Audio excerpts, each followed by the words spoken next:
Salut à tous les amis, j'espère que vous allez bien. Aujourd'hui on se retrouve pour une grosse vidéo et un gros avant-match Barça-Benfica, le match qui pourra changer le cours de notre saison. Ce match est une finale dans ce groupe, celui qui va gagner va se qualifier en Ligue des Champions. Dans cette vidéo on va voir les enjeux du match, je veux vous dire aussi les absents de ce match, les joueurs qui devraient être blessés. On va aussi voir la composition de Xavi qui devrait aligner ma compo idéale. Bref, on va voir énormément de choses dans ce match capital, dans cet avant-match qui est vraiment très important. On va parler d'énormément de choses, donc restez bien jusqu'à la fin de la vidéo, je vous fais confiance. Les amis, n'oubliez pas de vous abonner si ce n'est pas encore fait, de lâcher au pouce bleu pour soutenir la vidéo. Allez, c'est parti.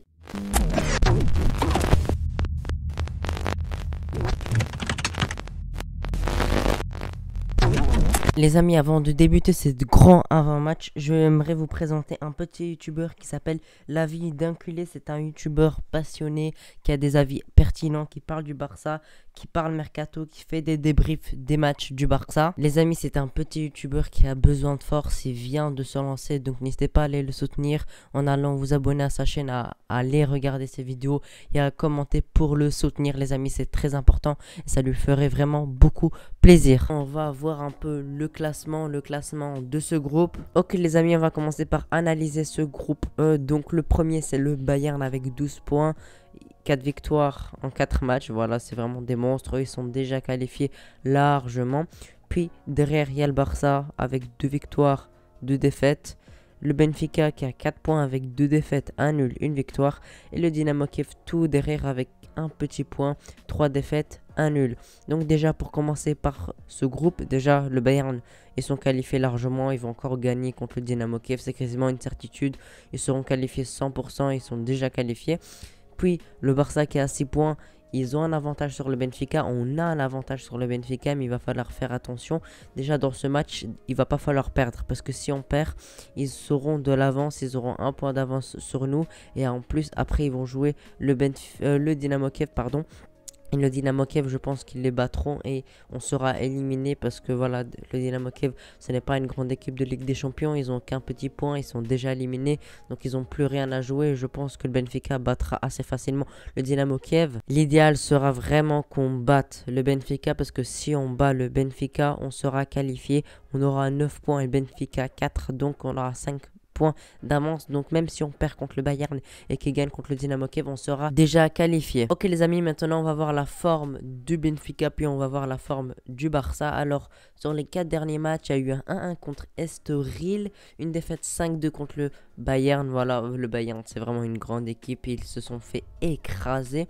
Puis ils ont gagné 6-1 contre Braga qui est une très bonne équipe du Portugal. Et après, ils ont gagné 4-1 contre le Passos Ferreira. Je connais pas ce club, mais en tout cas, ils sont sur une forme de 2 victoires, une défaite, un nul. Et ils sont quand même sur une bonne dynamique parce que voilà, contre le Bayern, je pense que presque personne ne peut battre le Bayern à part une grande équipe comme Manchester City par exemple ou le PSG. Donc ils vont venir au Camp Nou avec 2 victoires de suite. Ils sont assez en confiance. Pour le classement, on va voir ça tout de suite.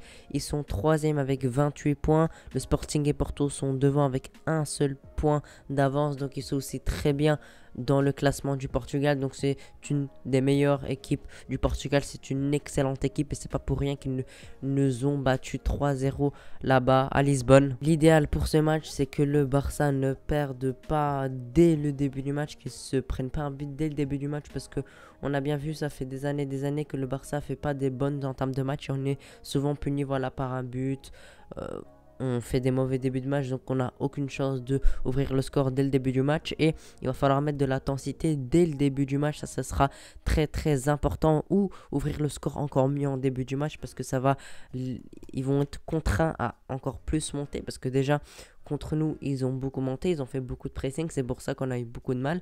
Mais si jamais on arrive à ouvrir le score dès le début du match, ils vont devoir encore plus monter, ils vont laisser encore plus d'espace et on sait bien que le Barça, c'est comme ça, quand il y a beaucoup d'espace, ils arrivent à se créer beaucoup d'occasions et ils marquent encore plus de buts. Un point très important, c'est d'avoir la possession. Je pense qu'avec Xavi, voilà, déjà avec son premier match contre l'Espagnol de Barcelone, il a fait, franchement, tactiquement, il a été très bon.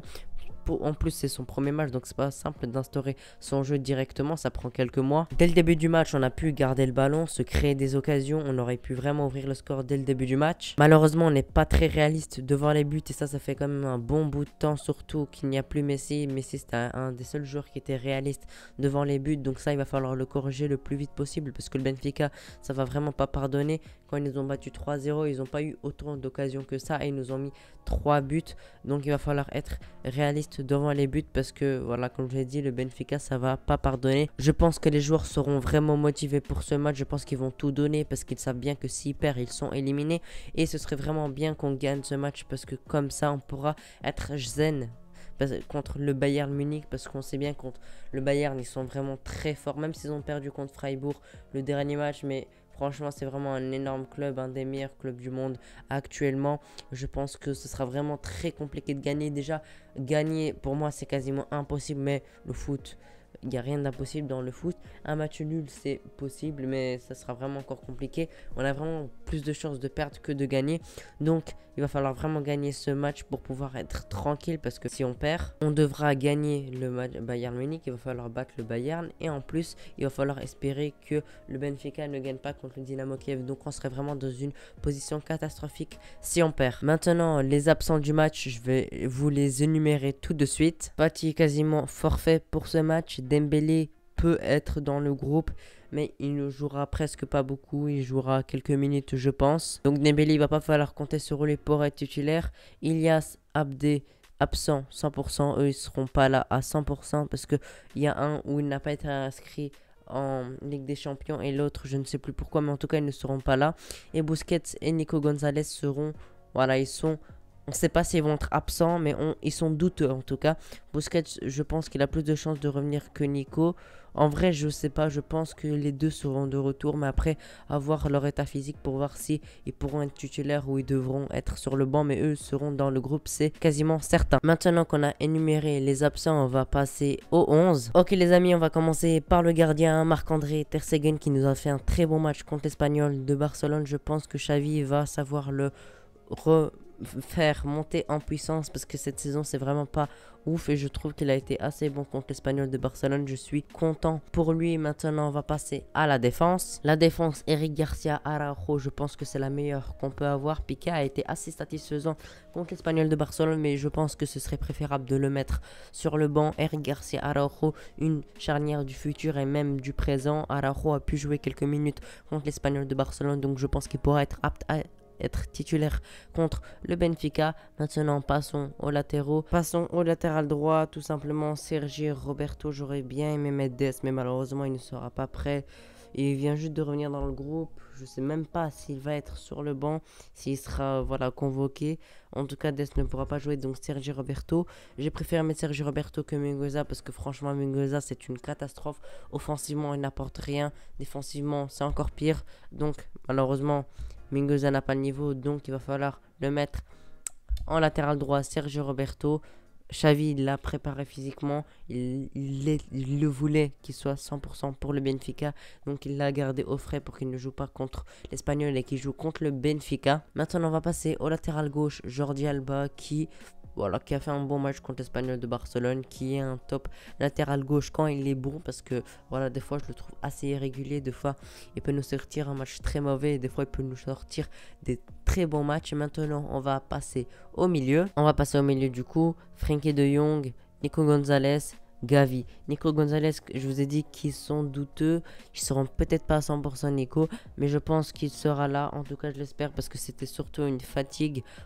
Parce que j'ai vu, il était fatigué, il était cramé, il a peut-être eu quelques gênes, mais je pense qu'il sera de retour et ce serait vraiment important qu'il soit de retour parce qu'on n'a pas beaucoup de monde au milieu. Pedri est blessé, Riquet ne montre pas assez de bonnes choses, donc j'espère qu'il y aura Frenkie de Jong, Gavi et Nico Gonzalez. Et si jamais Nico Gonzalez ne peut pas être de retour, on pourra mettre Riqui Puig. Maintenant passons à l'attaque. Il va falloir faire des choix pour l'attaque parce qu'on est vraiment décimé. Comme ailier gauche, pourquoi pas milieu, parce que je pense qu'on va passer du 4-3-3 au 3-4-3. Voilà, il va y avoir des changements en cours du match, en plein milieu du match. Ça va pas être un 4-3-3 strict. À gauche, Coutinho. En numéro 9, Memphis Depay. À droite, Demir. Donc je m'explique. Pour Coutinho, malheureusement, l'attaque est décimée. Donc Coutinho va être obligé de jouer, même si je ne l'ai pas trouvé encore incroyable contre l'Espagnol.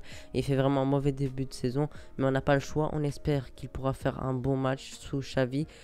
Comme je l'ai dit, il ne sera pas vraiment allié gauche, il va plutôt revenir dans le milieu, ça va plus ressembler à un 3-4-3 en phase défensive. Memphis Depay en numéro 9, c'est clairement un de nos meilleurs joueurs du Barça, même si je le trouve moins bon que d'habitude. Dans la finition, il est très bon, il arrive à combiner avec les milieux.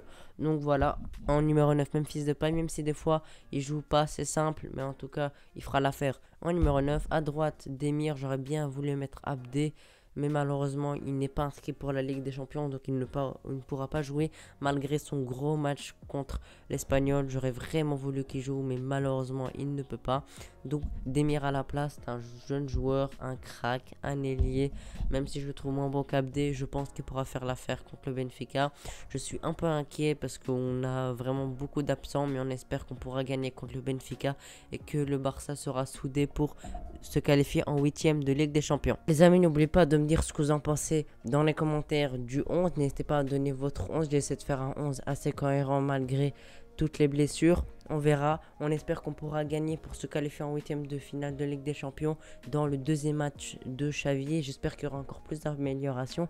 Déjà contre l'Espagnol de Barcelone, il y a eu pas mal d'améliorations. On arrive à se créer des occasions et on espère qu'on pourra se recréer des occasions et gagner ce match parce que ce match est vraiment primordial. Pour mon pronostic, je vois une victoire 2-1 contre le Benfica au Camp Nou. Je pense que les supporters vont pouvoir nous pousser à la victoire. Et le Barça de Xavi, j'espère qu'ils vont gagner et qu'on va pouvoir se qualifier. Voilà les amis, merci d'avoir regardé la vidéo jusqu'ici. Si vous l'avez apprécié, n'oubliez pas de vous abonner et de lâcher votre pouce bleu. Merci d'avoir regardé la vidéo jusqu'ici. Ciao.